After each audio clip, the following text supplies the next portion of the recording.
Illinois Senator Dick Durbin. He offered a satellite interview with us from Washington. Durbin wanting to talk about a bill he introduced that would give veteran-owned small businesses access to surplus federal property. Now, we've done many of these interviews with the senator, and no topic is usually off limits. So given today's 9/11 anniversary, the president's national address last night on how he plans to handle the terror group ISIS, I laid about asking the senator some tough questions about the situation. Maybe too tough, as my interview was abruptly cut short. Our objective is clear. We will degrade and ultimately destroy ISIL. The president's forceful stance to the American people on the Islamic terror group known as ISIS. Here's Senator Dick Durbin's reaction. I thought the president made a very clear statement of strategy. ISIS is a miserable, awful extremist group. To think that they murdered, beheaded 2 innocent American journalists is just disgusting. ISIS seemingly came to be front page news quickly, suddenly. Most of us only learning about the terror organization through media reports some 5 months ago. By then, ISIS was marauding and killing its way all across Iraq, securing large chunks of the country.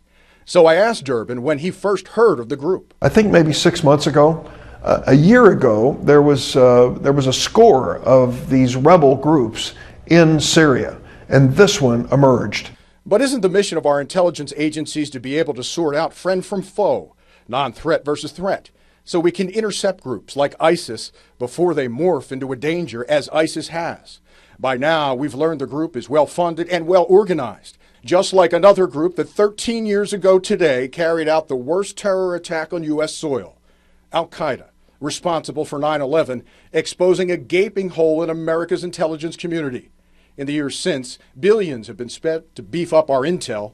In fact, according to a published report, collectively, our intelligence agencies asked for more than $52 billion of funding for this year. Senator, you say that basically you remember the first time you heard about the group is, say, 6 months ago.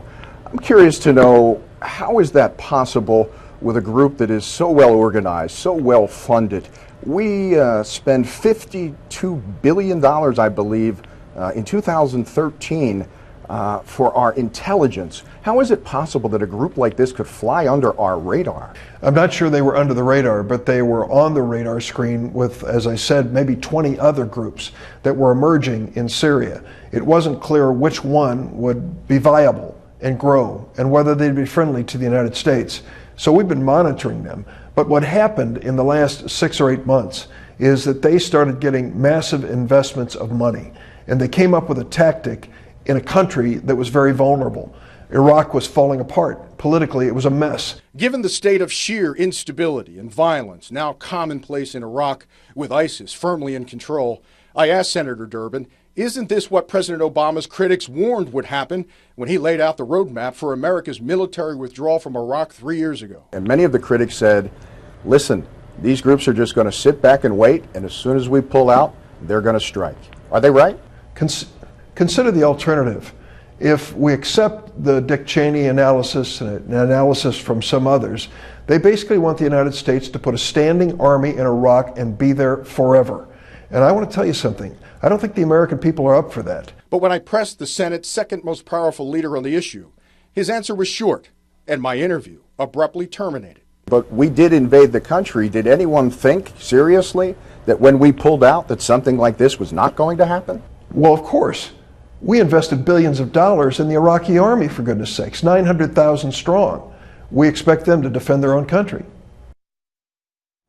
And without warning, Senator Durbin's people admit they pulled the plug, not because of the line of questioning, but because they say he needed to get to a meeting. It merits noting Durbin's last statement before we were cut off. He said, quote, "We invested billions of dollars in the Iraqi army, for goodness sake, 900,000 strong. We expect them to protect their own country." They didn't. So my next question was going to be, what evidence do you have that this new recruitment of Iraqi defenders will be any better?